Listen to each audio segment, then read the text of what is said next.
Good morning, students. Welcome you all to my YouTube channel PEC Academy Kurukshetra.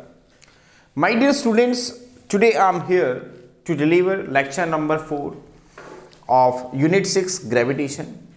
बड़ा ही important lecture है और as I had already told कि पूरा का पूरा chapter Unit 6 Gravitation we have divided into 25 lesson. 3 lessons मैं already आपको deliver कर चुका हूँ और now today we will discuss and making a video on lecture number 4 which consist of a very important topic. The topic is the relation between small ji and capital G and the formula and the numerical which based on this relation. बड़ा ही important ये article है और paper में 3 marks का ये article definitely ask किया जाता है. या फिर अगर हम 2 सेट की बात कर रहे हैं तो एक सेट में हो सकता है एग्जामिनर इस आर्टिकल को दे दे, relation between drive the relation between small ji and capital G, और दूसरे में हो सकता है सेट में वो इसके ऊपर एक न्यूमेरिकल बेस्ड क्वेश्चन दे दे, जैसा कि न्यूमेरिकल मैं यहाँ डिस्कस करूँगा. तो इसी की इंपॉर्टेंस को ध्यान में रखते हुए today I am here making the video on this lecture and as early as possible I will upload this video of lecture number 4 unit 6 gravitation on my YouTube channel PEC Academy Kurukshetra. So from there you can download the video and see and learn how we have to attempt these types of articles as well as numericals if it will asked by the examiner in your final exam. तो चले start करते हैं आज के इस lecture को. बड़ा ही इंपॉर्टेंट लेक्चर है जिसमें हम पहले इंपॉर्टेंट टॉपिक के ऊपर आ रहे हैं. The topic is on my back screen. The topic is the relation between small ji and capital G. Means आपको क्या करना है, एक रिलेशन डेवलप करना है किस में, स्मॉल जी और कैपिटल जी में. तो चले फर्स्ट क्वेश्चन का आंसर हम यहां पर देखेंगे. The answer of first question, solution of first question. The question is drive the relation between small ji and capital G. कि आप स्मॉल जी और कैपिटल जी में क्या रिलेशन है वो आप हमें बताएंगे. यहां पर स्मॉल जी जो है that is acceleration due to gravity और जो कैपिटल जी है that is the universal gravitational constant. तो मैं यहां पर इस आर्टिकल को सोल्व करने के लिए first we will consider the earth is to be a sphere perfectly sphere having the mass is to be m and the radius is say o. Let us consider, मैं मान रहा हूं, let us consider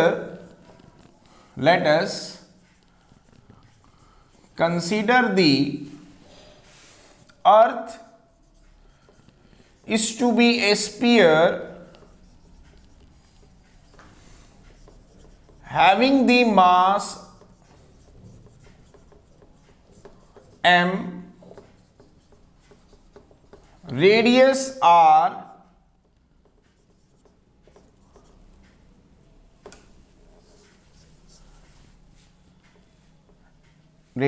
let O be the center point of this sphere. मैंने क्या माना, मैंने ये assume कर लिया कि जो अर्थ है is to be a sphere, it is to be a sphere जिसका मास है कैपिटल M, रेडियस है capital R and the centre point of the sphere where the whole mass is to be concentrated is to be O. Now this is the sphere, मैं यहां draw कर रहा हूं.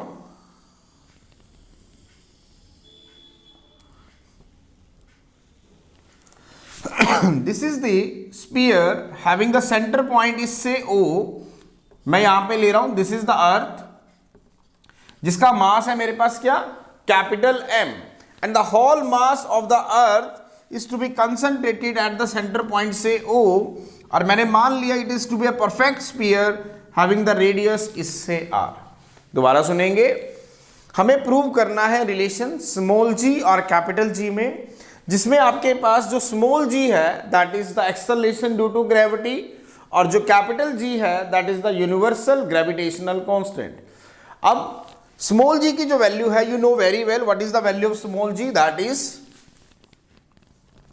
9.8 meter per second square. Now what is the value of capital G? 6.67 into 10 raised to the power minus 11 Newton meter square per kilogram square. And you have to find out the relation between small g and capital G. तो इसी problem को solve करने के लिए we will assume that earth is to be a sphere, कि जो अर्थ है वो एक स्पीयर है, परफेक्ट स्पीयर, जिसका सेंटर पॉइंट है O, जहां पे अर्थ का सारा मास, मैंने अर्थ का मास कितना लिया, capital M, it is supposed to be concentrated at the centre of the sphere, that is O point पे, और R क्या है, इसकी रेडियस. अब मैं यहां पर एक बॉडी ले रहा हूं, let us consider a small body having the mass is say small m and it is to be placed on the surface of the earth. मैंने यहां पर क्या लिया, एक बॉडी ली जिसका मास था, स्मॉल बॉडी ली जिसका मास था स्मॉल m, और इस बॉडी को मैंने अर्थ के सरफेस के ऊपर रख दिया. नाउ अब this is the earth where the whole mass is to be concentrated at the centre point say O, and this is the body having the mass is say small m. तो according to, अगर हम Newton law of gravitation की अगर हम बात करें, according to Newton law of gravitation, Newton law of gravitation, अगर आप इसकी बात करेंगे न्यूटन लॉ ऑफ ग्रेविटेशन की, तो मैंने आपको क्या बताया कि अर्थ का जो सारा मास है वो कहां कंसंट्रेट है, इस O पॉइंट के ऊपर कंसंट्रेट है, और जो बॉडी है वो अर्थ की इस पॉइंट पे रखी गई है M, इन दोनों के बीच का डिस्टेंस है M, capital R. Newton law of gravitation कहता है कि every object in this universe attract to the every another object with some force which is directly proportional to the product of their masses and inversely proportional to the square of their distance between them. ये पूरा article मैंने lecture number 2 में discuss किया था, और या फिर 3 में डिस्कस किया होगा, वो आप चेक कर लीजिएगा. अभी जो प्रीवियस मैंने वीडियो अपलोड किया उसके अंदर इस टॉपिक को मैंने डिस्कस किया था, बड़ा ही इंपॉर्टेंट था, और वहां पर हमारे पास एक रिजल्ट आया था F is equal to GM by distance का square, distance is R square. दोबारा सुनेंगे, अर्थ जो कि एक स्फीयर थी, इसका पूरा का पूरा मास कहाँ कंसंट्रेट था, O पॉइंट के ऊपर, और इसके ऊपर मैंने एक बॉडी रखी थी जिस बॉडी का मास था मेरे पास स्मॉल m. इन दोनों के बीच में कितना डिस्टेंस है, कैपिटल R. तो according to Newton law of gravitation इनके बीच में इंट्रैक्शन फोर्सेस लगेंगे, that is of attractive in nature, और वो होंगे directly proportional to the product of their masses means m into m, और inversely proportional to the square of their distance. Proportionality को हटाएंगे तो एक कांस्टेंट आएगा G, that is capital G, that is the universal gravitational constant. This is equation number 1. अब जो body यहां पे रख दी गई है जिसका मास है स्मॉल m, ये जो अर्थ है ये इस बॉडी के ऊपर क्या लगाएगी, एक फोर्स लगाएगी, and the direction of force is to be in inward direction, that is called gravity pull, and that will become equal to its weight. क्या बताया, जो अर्थ है अब इसके ऊपर एक ग्रेविटी मींस एक इनवर्ड पुल लगाएगी, जिससे ये बॉडी अंदर की ओर एक फोर्स को फील करेगी, and that will become equal to its weight mg. तो अगर हम यहां पर बात करें फ्रॉम ग्रेविटी पुल,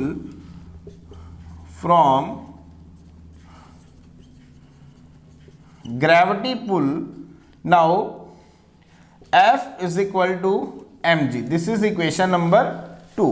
तो फ्रॉम 1 and 2 अगर हम बात करें, फ्रॉम 1 and 2 we get, तो mg is equal to g mm by r square.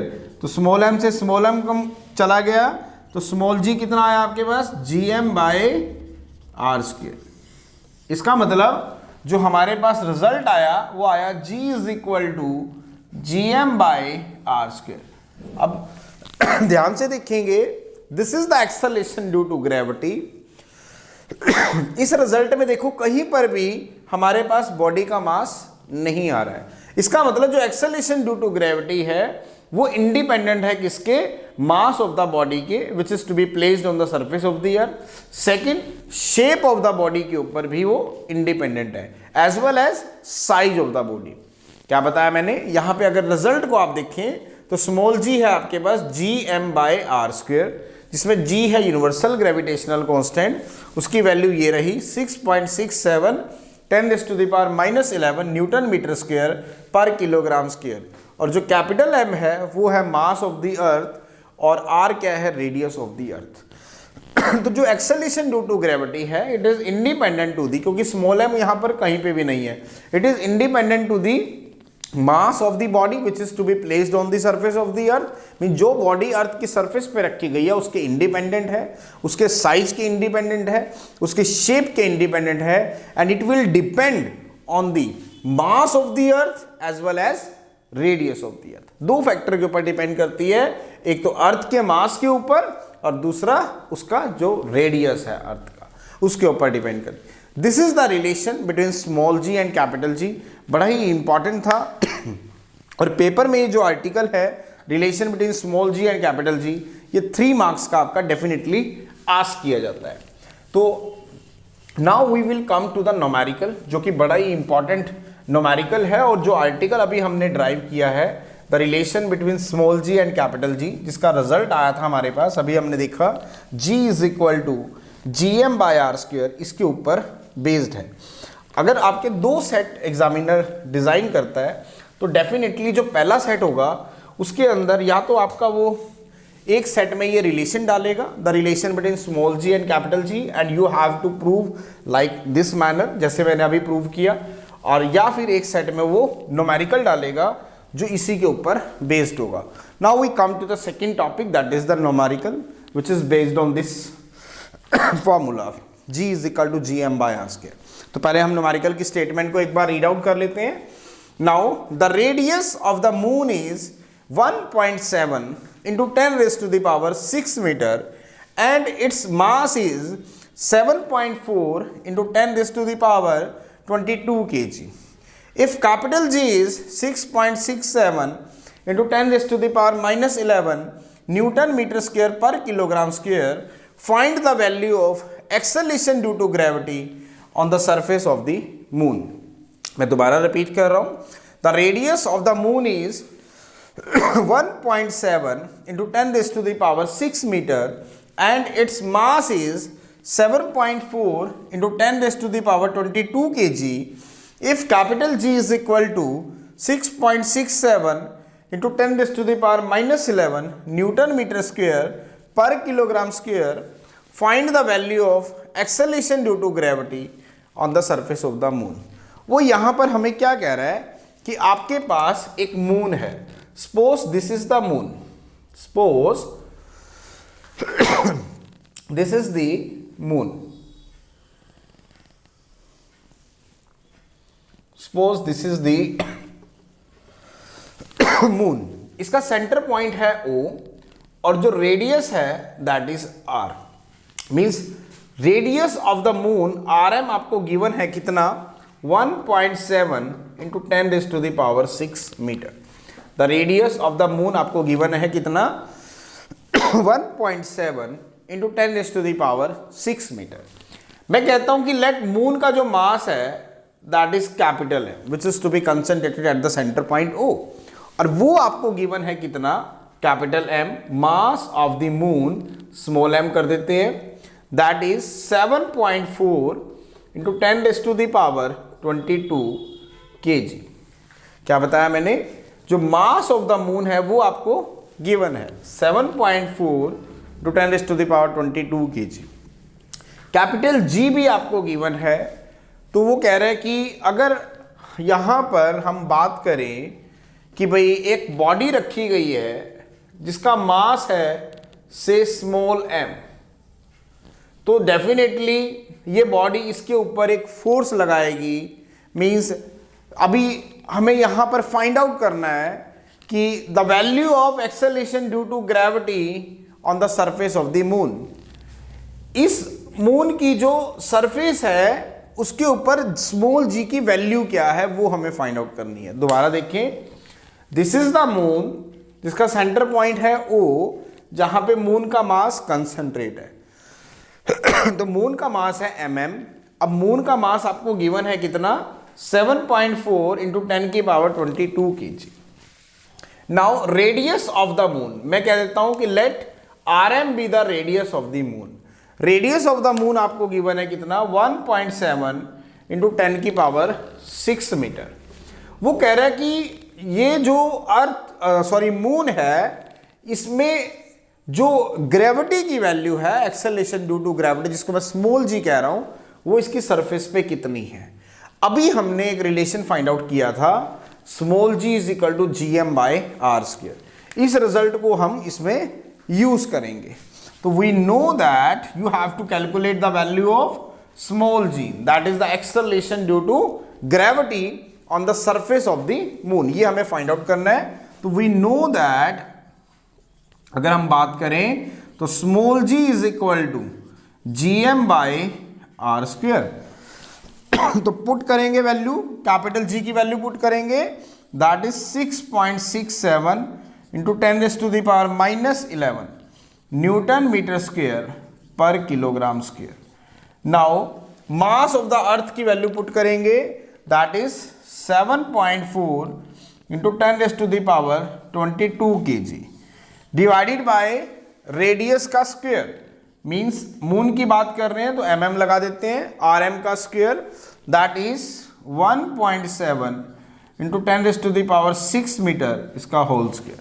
दोबारा देखें, आपको मून की जो सरफेस है उसके ऊपर एक्सेलरेशन ड्यू टू ग्रेविटी को फाइंड आउट करना है। The acceleration due to gravity small G, इसका मतलब आपको स्मॉल जी निकालना है। Small ji is equal to GM by R square. G की वैल्यू आपको गिवन है 6.67 into 10⁻⁻11 newton metre square per kilogram square. Now mass of the moon वो आपको गिवन है 7.4 10⁻22 kg और RM आपको गिवन है 1.7 10⁻6 मीटर। इस फॉर्मूले में जब हमने इसकी वैल्यू को रखा तो after solving this the value comes out to be 1.71 metre per second square. इसका मतलब जो एक्सेलरेशन ड्यू टू ग्रेविटी है on the surface of the moon, that is 1.71 metre per second square. So this is the lecture number 4, जिसके अंदर हमने दो articles को discuss किया। पहला आर्टिकल था derive the relation between small ji and capital G, जो कि एक इंपॉर्टेंट आर्टिकल है, 3 मार्क्स का क्वेश्चन पूछा जाता है। और सेकंड हमने एक न्यूमेरिकल डिस्कस किया जो कि इस कंसेप्ट के ऊपर बेस्ड था। अगर एग्जामिनर 2 सेट बना रहा है तो एक सेट में डेफिनेटली इसका क्वेश्चन पुट करेगा आपसे 3 मार्क्स का, और दूसरे में पैरेलली वो 3 मार्क्स का आपको एक न्यूमेरिकल देगा जो कि इसी कंसेप्ट के ऊपर बेस्ड होगा, जैसे कि मैंने ये न्यूमेरिकल डिस्कस किया। तो इस तरह के जो क्वेश्चंस हैं ये न्यूमेरिकल्स हैं, आपको करने में प्रॉब्लम ना आए, that's why I am here making the video on this lecture number 4 of unit 6 gravitation. बड़ा ही इंपॉर्टेंट था, and as early as possible I will upload this video of lecture number 4 on my YouTube channel PEC Academy Kurukshetra. So from there you can download the video of lecture number 4, and as early as possible you can download it and learn how we have to attempt these types of questions and numericals if it will asked by the examiner in your final exam. So my dear students, again I am saying, if you like my videos, like my work, like my effort, then please don't be forget to subscribe my channel. My channel is PEC Academy Kurukshetra. तो अंत में मेरे प्यारे विद्यार्थियों, अगर आपको मेरा काम पसंद आ रहा हो, मेरे वीडियोस, मेरा चैनल, मेरे एफर्ट्स अगर आपकी प्रॉब्लम को सॉर्ट आउट करने में आपकी हेल्प कर रहे हो, तो प्लीज़ मेरे चैनल को सब्सक्राइब जरूर करें। My channel is PEC Academy Kurukshetra. Bell icon दबाएं, सब्सक्रिप्शंस करने के बाद नोटिफिकेशन ऑन करना ना भूलें, क्योंकि जैसा मैंने पहले भी डिस्कस किया है कि पूरे चैप्टर को, यूनिट को मैंने 25 लेसन्स में डिवाइड किया है, एंड 3 लेसन्स मैं ऑलरेडी आपको डिलीवर कर चुका हूँ। Now this is the lesson number 4 जो कि आज रात तक आपके पास पहुँच जाएगा, और भी मेरी वीडियोस जो हैं आप तक पहुंचती रहेंगी, तो ये ऑटोमेटिकली आप तक नोटिफिकेशंस की फॉर्म में आती रहें। तो उसके लिए आपका नोटिफिकेशन को ऑल पे जाना बहुत ज़रूरी है। सब्सक्राइब करें ताकि नेक्स्ट नोटिफिकेशन ऑलरेडी आप तक सबमिट हो जाए और आप उसके थ्रू अपने जो कंसेप्ट्स हैं, अपने जो डाउट्स हैं उसे क्लियर कर पाएँ। धन्यवाद। जय श्री कृष्णा, जय गुरु जी।